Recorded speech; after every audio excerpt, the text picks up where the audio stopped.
The air in the grand ballroom of the Astor Hotel was thick with the scent of money and self-congratulation. Jonathan Adams, a man who had built an empire from code and audacity, felt a familiar hollowness amidst the clinking champagne flutes. He was the king of a sterile kingdom.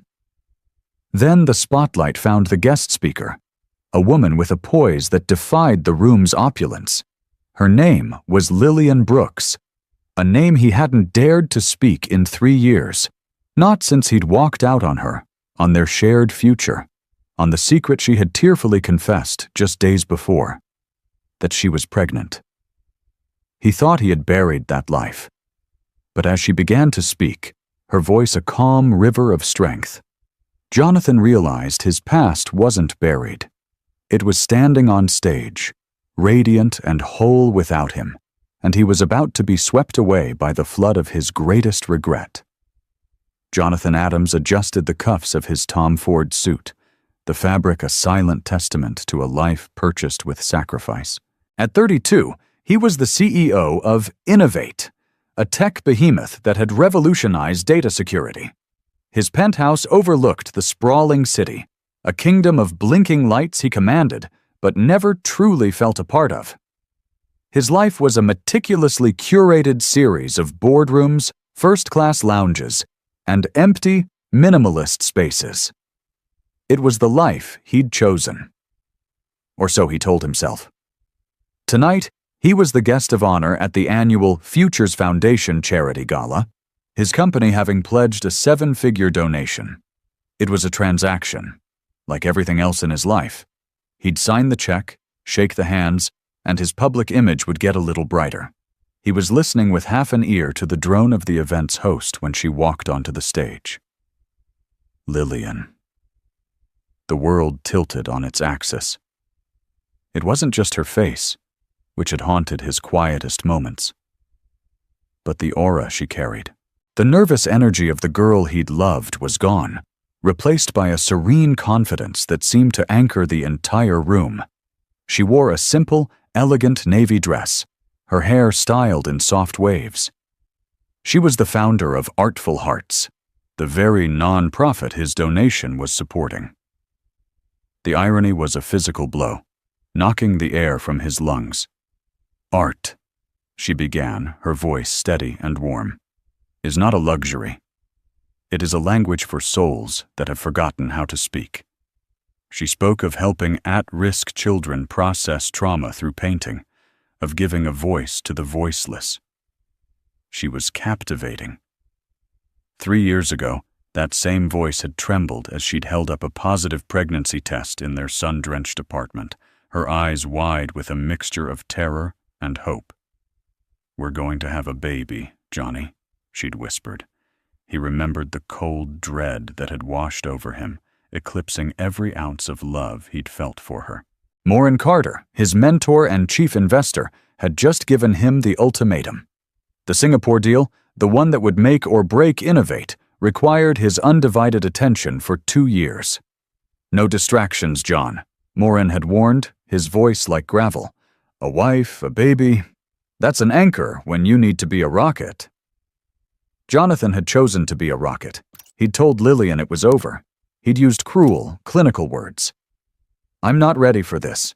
We're not ready for this. My career is at a critical juncture." He'd ignored her pleas, her tears, her talk of love and commitment. He packed a bag, transferred a sum of money into her account that felt more like a severance package than a goodbye, and walked out. He never looked back. Now, as Lillian finished her speech to thunderous applause, Jonathan felt the gilded cage he'd built for himself begin to crumble. The applause was for her, for the world she had built from the ashes of the one he had burned down. He was a success, a millionaire, a titan of industry. And in that moment, he had never felt more like a failure. After her speech, Lillian was surrounded. Admirers, donors, and well-wishers flocked to her, drawn by the genuine passion she exuded. Jonathan remained frozen at his table, a ghost at the feast. His associate David leaned over. "Incredible speaker, isn't she? The work they do at Artful Hearts is astounding. You should meet her, Mr. Adams. It's your donation that's funding their new wing." The words were a twisted knot in Jonathan's gut. He had to go over there. To not do so would be a conspicuous insult. He rose, his legs feeling like lead, and navigated the crowd. As he approached, the small group around her parted, sensing his presence. Lillian's smile faltered for a fraction of a second as her eyes met his. It was the only sign she gave. To anyone else, it was imperceptible. To him, it was a seismic event. "Ms. Brooks," he said, his voice hoarse. "Jonathan Adams, it's an honor to support your work. Your speech was moving." "Mr. Adams," she replied, her tone perfectly polite, professional. It was the voice she'd use for any other donor. The casual intimacy they'd once shared was a distant, painful memory. "Thank you. Your company's generosity will change the lives of hundreds of children. We're incredibly grateful." An awkward silence hung between them, a chasm filled with unspoken words. He wanted to scream. "Are you okay? Did you have the baby? Is it a boy or a girl? Does it have your eyes?" But he said nothing. He had forfeited the right to ask those questions 3 years ago. It was Lillian who broke the silence, a glint of something unreadable in her eyes. She reached into her clutch and pulled out her phone. "The children are the real heroes," she said, tapping the screen. "I want to show you who you're really helping." She turned the phone towards him. The screen glowed with a picture of a small boy, no older than 2.5, with a shock of dark, curly hair and a mischievous grin. He was sitting on a paint-splattered floor, a bright yellow handprint on his cheek. And his eyes. They were Jonathan's eyes. The same deep brown, the same shape. It was like looking at a miniature, purer version of himself. "This is my son, Leo," Lillian said, her voice soft but firm, each word a carefully placed stone, building a wall between them. "He's the reason I started Artful Hearts. He taught me that every child deserves a safe space to be themselves." Jonathan's world dissolved into that photograph. A son. He had a son. His name was Leo. The sterile penthouse. The billion-dollar valuation. The endless ambition. It all evaporated, leaving behind a searing, unbearable truth. While he had been building an empire of glass and steel, Lillian had been building a life. And at the center of that life was a little boy with his eyes, a boy he had abandoned before he was even born. He must have made a sound, a choked gasp, because Lillian's expression softened with a flicker of something that looked dangerously like pity. "I should get back to my guests," she said, pulling the phone away and tucking his son back into her purse. "Thank you again for your support, Mr. Adams." She turned and walked away, leaving Jonathan standing alone in the center of the glittering room, the roar of the crowd fading into a dull hum. He had come here a king and was leaving a beggar, stripped bare by a single photograph. The drive home was a blur. Jonathan sat in the back of his chauffeured Maybach, the city lights smearing past the window like wet paint. He didn't see them. He saw only Leo's face, a face he hadn't earned the right to know. Back in his penthouse, the silence was deafening. He walked through the cavernous living room, his reflection a ghostly figure in the floor-to-ceiling windows. He had curated this life for maximum efficiency and minimal emotional attachment. Now, it felt like a prison. He tugged at his tie, the knot suddenly suffocating him. For the first time in 3 years, he allowed himself to feel the full, crushing weight of his decision. He'd rationalized it as a necessary sacrifice for ambition. He'd told himself that Lillian was better off, that he would have been a distracted, resentful father. He'd let Maureen Carter's cynical worldview infect his own, whispering that love was a liability in the world they inhabited. They were all lies, pathetic justifications for an act of pure cowardice. He sank onto a ridiculously expensive Italian sofa that offered no comfort and buried his face in his hands. The image of Lillian on that stage, strong, purposeful, a creator of hope, played on a loop in his mind. He hadn't broken her. He had only broken himself. He had traded a life of warmth and meaning for stock options and market share. A wave of nausea hit him. He stumbled to the bar and poured a glass of whiskey, the amber liquid sloshing over the rim. He drank it in one go, the burn in his throat a welcome distraction from the ache in his chest. The next few days were a descent into a personal hell.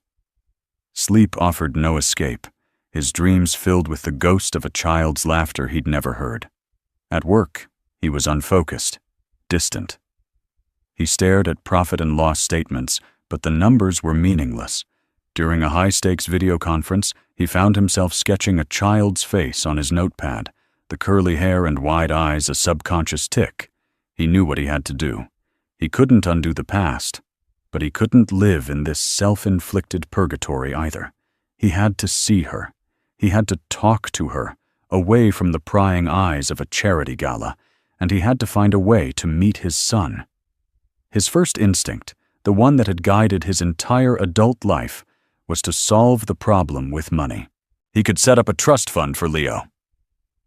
Anonymously, of course, he could shower artful hearts with so much funding it would never have to ask for another dollar. He could buy his way back to a clear conscience, but as he stared out at his empty, silent kingdom, he knew that was the coward's way out again. Money was what he'd used to sever the connection. He couldn't use it to try and mend it.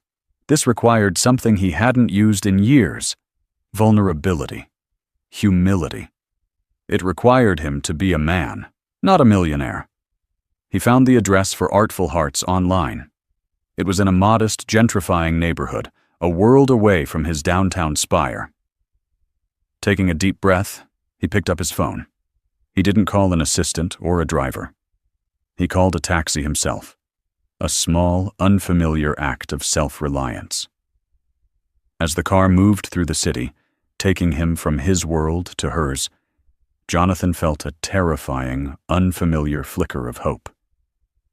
He wasn't sure what he would say, but he knew he had to try. The Artful Hearts Center was a splash of vibrant color on an otherwise muted street. A former warehouse, its brick facade was covered in a sprawling, joyful mural of trees and fantastical creatures. Jonathan paid the driver and stood on the sidewalk, feeling as out of place as a wolf in a sheep pen. He pushed open the door and was met with the smell of paint, clay, and something warm and sweet, like baked cookies. The inside was a chaotic, beautiful mess. Children's artwork covered every available surface. In the center of the large, open space, a group of kids were gathered around a low table, laughing as they worked with clay. And there was Lillian. She was sitting with them, wearing jeans and an apron smudged with green paint. She was showing a little girl how to roll a coil of clay. She looked up, her sixth sense for his presence still intact, and her smile vanished. She excused herself from the table and walked towards him, wiping her hands on a rag. Her posture was guarded, her face a mask of neutrality. "Jonathan, what are you doing here?" I had to see you, Lillian. I'm sorry to just show up. This is a place for children, not for this," she said, gesturing vaguely between them. "Whatever this is, please," he begged, his voice low. 5 minutes, that's all I ask." She studied his face, her eyes searching for something. He knew he must look terrible. He hadn't slept, and the tailored suit he wore felt like a costume.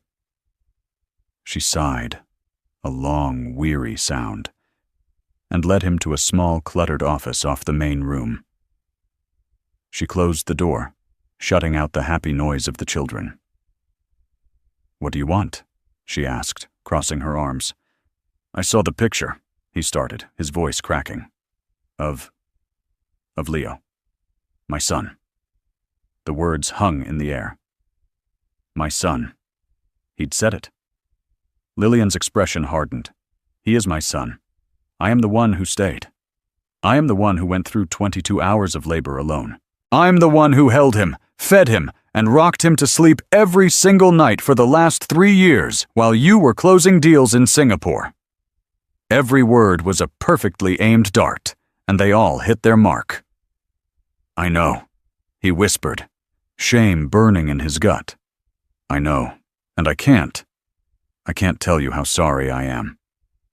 Lillian, I was a coward. I was a fool. I listened to the wrong people. I let my ambition poison everything. An apology doesn't change anything, Jonathan. It doesn't give Leo back the father he should have had from day one. I know it doesn't, but I have to try. I want to meet him. Properly. I want to be his father. Lillian laughed, a bitter, humorless sound. You don't just get to decide that. You don't get to walk back in here 3 years later and play dad. Do you have any idea what you would be walking into? The sleepless nights? The tantrums? The unconditional love and patience it takes? You can't handle a distraction from your quarterly reports. How could you possibly handle a child? I've changed, he insisted, knowing how hollow it sounded. Seeing you, knowing about him, it's changed everything. I don't care about the deals anymore. I don't care about the money. Easy to say when you're swimming in it, she shot back. I built this place with bake sales and grant applications, praying I could make rent each month so these kids, and my own son, would have a place to go. Don't you dare talk to me about not caring about money. He flinched. She was right. He had no frame of reference for her reality. He reached into his jacket, his old instincts kicking in. Let me help. I can give you anything you need. A new building, staff, whatever you want. It was the worst possible thing he could have said. Lillian's eyes blazed with a fire he hadn't seen since the day he left. Get out, she said, her voice dangerously quiet. You think you can fix this by writing a check? The same way you tried to pay me off when you left. You haven't changed at all. You still think everything and everyone has a price tag. My son's life does not have a price tag. My forgiveness is not for sale. Get out, Jonathan, and don't come back. He stood there, stunned into silence by the force of her rejection. He had come here to start a conversation and had ended it before it could even begin. He turned and walked out of her office, past the laughing children, past the vibrant art, and back into the gray, colorless world he had made for himself. The door to Artful Hearts closed behind him, and the sound of it clicking shut felt utterly final. Defeated, Jonathan went to the only place he could think of. Morin Carter's office. Morin, the architect of his success and, he was now realizing, the architect of his ruin. Morin's office was the pinnacle of corporate power, all dark wood and polished chrome, with a panoramic view that made Jonathan's own look modest. The older man sat behind a massive desk, a portrait of ruthless control. Jonathan, Morin said, not looking up from a document. You look like hell. Trouble with the Singapore expansion? I saw Lillian, Jonathan said, his voice flat. Morin finally looked up, his eyes narrowing. And? I trust you kept your distance. That chapter is closed. She has a son, Morin. A little boy. He's 3 years old. A flicker of something annoyance crossed Morin's face before being replaced by his usual impassive mask. Unfortunate, but not your concern. You made a clean break. It was the correct strategic move. Strategic move? Jonathan echoed, a cold fury beginning to build. It was my life. She was my fiancée. We were going to have a child. And that child would have cost you this, Morin said, gesturing around the opulent office. The deal, the company, everything. You were on the verge of greatness. She would have been an anchor. Jonathan remembered that word. Anchor. the same one Morin had used 3 years ago. But something else was stirring in his memory, a seed of doubt that was now beginning to sprout. He remembered the conversations back then, the subtle ways Morin had poisoned his mind. "You told me she was trying to trap me," Jonathan said slowly, watching Morin's face. "You said the timing was too perfect. You suggested she'd gotten pregnant on purpose to force my hand before the Singapore deal was announced." Morin leaned back in his chair, steepling his fingers. He didn't deny it. "I encouraged you to look at the situation from all angles, to consider the possibility. In business, you must always be aware of hidden agendas." There was no hidden agenda. Jonathan slammed his hand on the polished desk, the sound cracking through the quiet room. "She loved me, and I loved her. You twisted that into a corporate liability. You made me believe the best thing in my life was a threat to my success.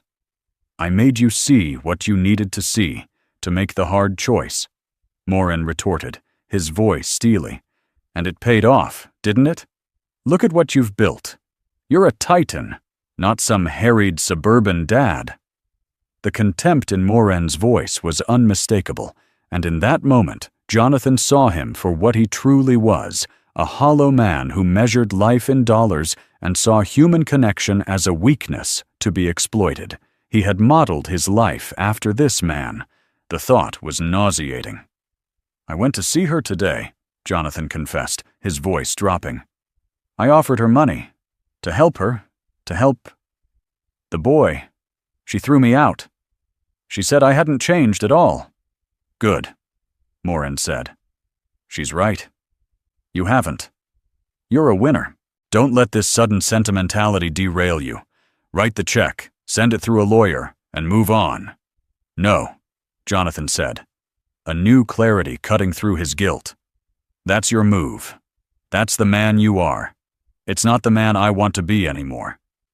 He stood up, his posture straight and resolute for the first time in days. He was looking at his mentor, his benefactor, but all he saw was a cautionary tale. A man so terrified of emotional anchors that he had hollowed himself out, leaving nothing but ambition behind. "I'm going to fix this, Morin, and not with money. And you and I, we're done." He turned and walked out of the office, leaving Morin Carter sitting alone in his vast, empty shrine to success. The fury had subsided, replaced by a quiet, steely determination. He finally understood. His first apology to Lillian had failed because it was still about him, his guilt, his pain, his desire for redemption.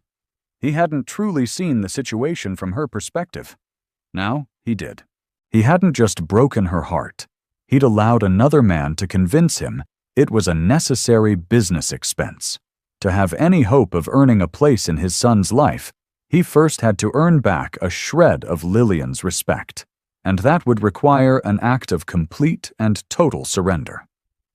Armed with this devastating new understanding, Jonathan didn't go back to Artful Hearts. He knew he couldn't. Instead, he did the one thing he was good at: research. But this time, his focus wasn't market trends or competitor analysis. It was Lillian.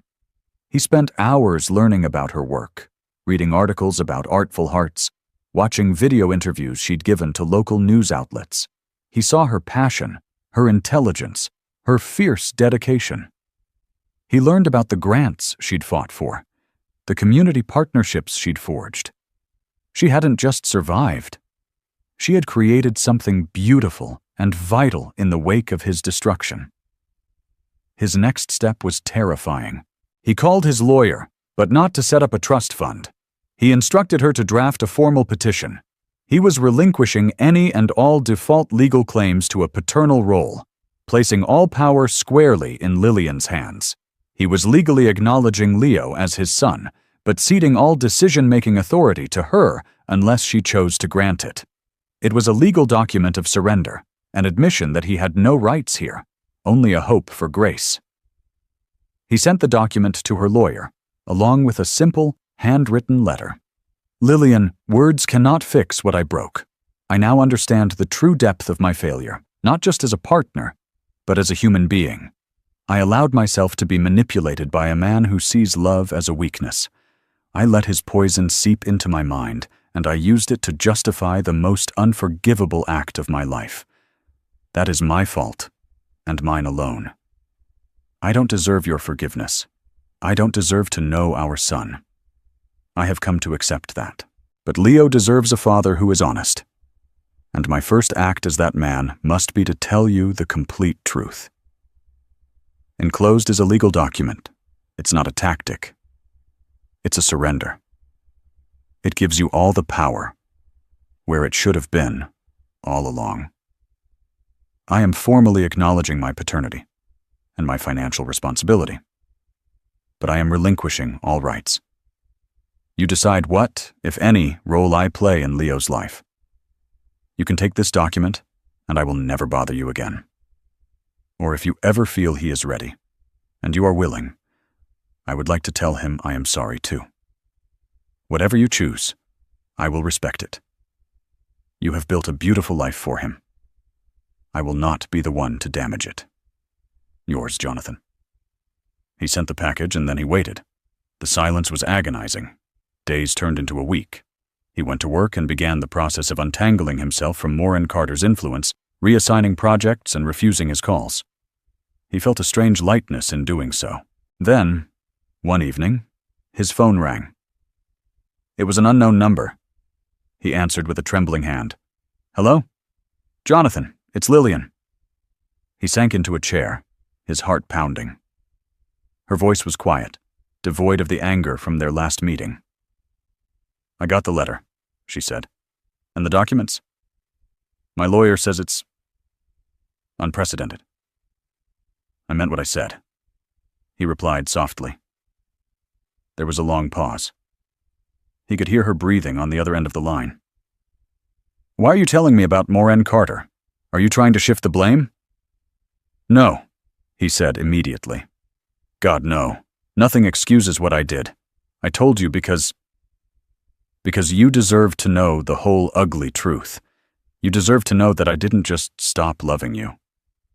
I was a coward who let someone convince me that my ambition was more important than our family. It's the context for my failure, not an excuse for it. Another silence. I always wondered, she finally whispered, her voice thick with emotion. I always wondered how you could just turn it off, how you could go from planning a future with me to nothing. It never made sense. It was a lie, Lily, he said, the old nickname slipping out. I was lying to you, and to myself. He heard her take a shaky breath. Leo. He started asking questions. He sees his friends with their dads at the park. I don't know what to tell him. This was it. The opening. The fragile, terrifying chance. Let me help you tell him the truth, Jonathan pleaded softly. Not the whole ugly story yet, but the beginning of a new one. A story about a man who made a very big mistake and wants to spend the rest of his life trying to make it right. Let me just meet him. In a park, with you there. No expectations, just a hello. He held his breath, waiting for her answer. It felt like an eternity. Saturday, she finally said. Greenwood Park by the duck pond. 2 o'clock. Don't be late, Jonathan, and don't make me regret this. Saturday arrived, a bright, crisp autumn day. Jonathan felt more nervous than he had before the biggest IPO of his career.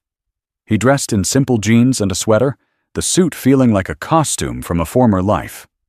He arrived at the park 30 minutes early, his hands sweating. He saw them before they saw him. Lillian was holding Leo's hand, pointing at the ducks. Leo was bundled in a small coat, his dark curls spilling out from under a blue beanie. He laughed, a high, clear sound that seemed to rewrite the entire landscape of Jonathan's world. It was the most beautiful sound he had ever heard. As they got closer, Lillian gave him a small, nervous nod. Jonathan knelt down so he was on Leo's level.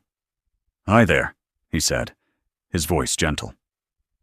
Leo hid behind Lillian's leg, peering out with curious, familiar brown eyes. "Leo, honey," Lillian said, her hand resting on her son's shoulder. "This is Jonathan. He's a friend of Mommy's." It was the perfect introduction.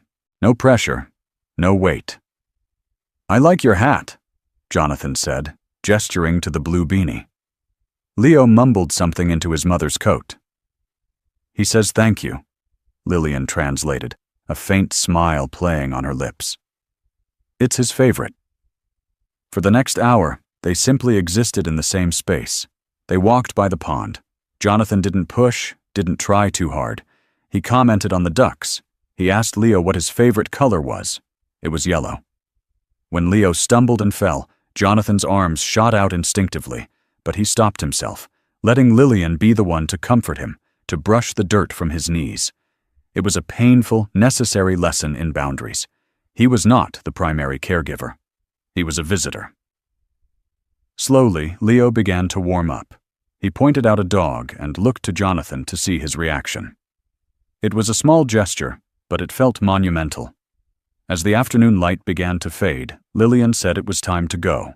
"It was nice to meet you, Leo," Jonathan said, his heart aching at the thought of them leaving. This time, Leo didn't hide. He gave a tiny, shy wave. "Bye, Jonathan." The mispronunciation was so innocent, so pure, it nearly broke him. As Lillian and Leo walked away, she looked back over her shoulder. "Next week?" she mouthed. He nodded, a profound sense of gratitude washing over him. It was more than he deserved. That 1 hour became a ritual. Every Saturday. Park visits turned into trips to the Children's Museum. Jonathan learned about Leo's love for dinosaurs and his hatred of broccoli. He learned the names of his imaginary friends. He was patient, present, and respectful of Lillian's lead. He never overstepped. He saw the conflict in Lillian's eyes. The cautious hope warring with the deep-seated fear of being hurt again. They began talking, really talking, during those visits. Not about a romantic future, but about co-parenting. About Leo. "He needs consistency," she told him one day, as they sat on a bench watching Leo on the swings. "I know," Jonathan replied. "I'm not going anywhere, Lillian. I sold my penthouse. I bought a house 10 minutes from here. I'm stepping back at the company, handing over the CEO role. I don't want to be a visitor anymore. I want to be his dad." She looked at him, truly looked at him, and for the first time, he saw the walls around her heart begin to come down. Brick by painful brick. She saw the change in him. It wasn't just talk. He was fundamentally altering his life to make space for the family he had thrown away. Leo's 4th birthday was a small affair in Lillian's backyard. The team from Artful Hearts was there, along with a few of Leo's friends from preschool. The yard was filled with balloons and the sound of children's laughter. Jonathan was there too. Not as a guest of honor, but as a helper. He grilled hot dogs, his sleeves rolled up. He helped a little girl who couldn't get her juice box open. He was just Dad. Later, as Lillian brought out the dinosaur-shaped cake, everyone gathered to sing. Jonathan stood next to Lillian, their shoulders almost touching. Leo, his face alight with pure joy, sat between them, staring at the candles. As the song finished, Leo blew out the candles with all his might. Everyone cheered. In the happy chaos, Leo turned and threw his arms around Jonathan's legs in a spontaneous hug. "Thank you for my cake, Daddy," he said. The word hit Jonathan with the force of a physical blow. Daddy. He had called him Daddy. He looked at Lillian over the top of their son's head, his eyes shining with unshed tears. She gave him a small, genuine smile. It wasn't the all-encompassing smile of the girl he had been engaged to, but it was something far more precious. It was a smile of acceptance, of peace. They were not the couple they had once planned to be. The grand romance was a ghost, a story from another lifetime. The betrayal had left scars that would never fully fade. But standing there, in a sun-dappled backyard, united by the unconditional love of their son, they had found something else. It wasn't a fairy tale ending. It was something realer and far more profound. It was a second chance, not at the love they had lost, but at building a new kind of family. A family founded not on passionate promises, but on quiet forgiveness, shared responsibility, and the patient, steady work of redemption. Jonathan Adams had lost a kingdom of wealth and power, but he had finally, after a long and painful journey, found his way home. The path to redemption is rarely easy, but it's always worth the journey.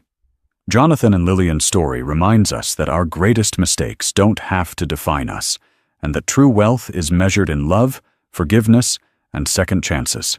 Family isn't always what we plan, but with courage and humility, it can be rebuilt into something strong and beautiful.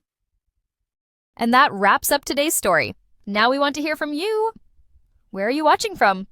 Drop your city or country in the comments, and let's see how far these stories reach. If this story moved you or gave you chills, give it a like, share, and subscribe for more powerful stories. One last thing, rate the story from 1 to 10 in the comments. Your feedback helps us bring you even better ones next time. Thanks for watching. We appreciate you being part of this storytelling journey.